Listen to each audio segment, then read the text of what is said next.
начал рисовать двух девушек. Контуры в первую очередь наносить. Объем ничем изначально не подкрепил, и форма начала разваливаться. Стандартная ошибка.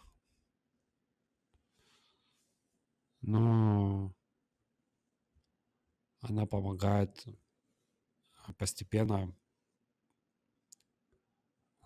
приблизиться к тому этапу, когда нужно будет отказываться от очертаний и начинать работу изначально начинать работу над объемными массами.